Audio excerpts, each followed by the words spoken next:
रक्षी ये वो लड़की है ही नहीं जिसका तुम मुझे कह रही थी। सारा का सारा इल्जाम बिला वजह मुझ पर लग गया है। ये देखो, है ही नहीं वो। और तुमने जो मुझे नंबर दिया था वो तो मैंने डिलीट कर दिया था, मुझे लगा गुस्से में सेंड किया है मुझे।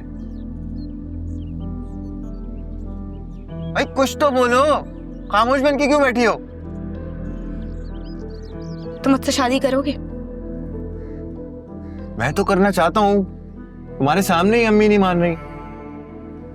अम्मी को छोड़ो, तुम मुझे ये बताओ कि तुम मुझसे शादी करोगे या नहीं।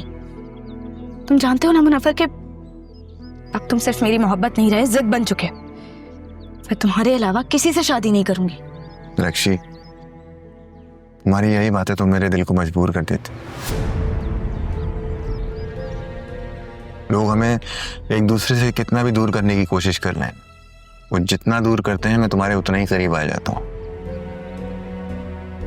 हम अपनी दुनिया बसाएंगे जिसमें सिर्फ मैं और तुम होंगे।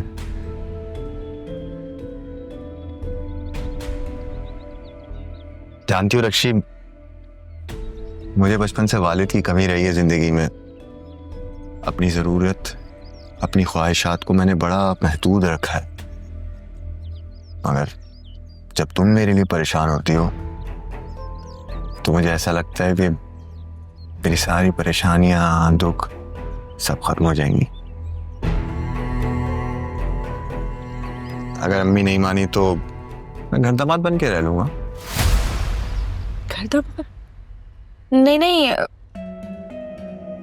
अपना घर लेंगे ना। हमारी अपनी छोटी सी दुनिया होगी, सिर्फ तुम और मैं।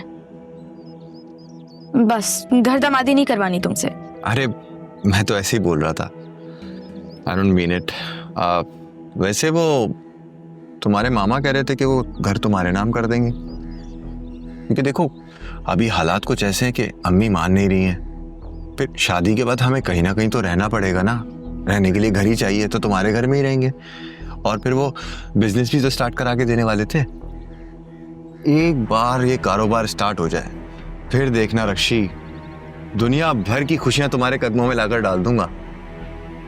और नौकरी का तो तुम्हें पता ही है यार, हम क्या ही कर लेंगे। अच्छा ठीक है, ये सब बात की बात है, पहले तुम अपनी अम्मा को तो मनाओ।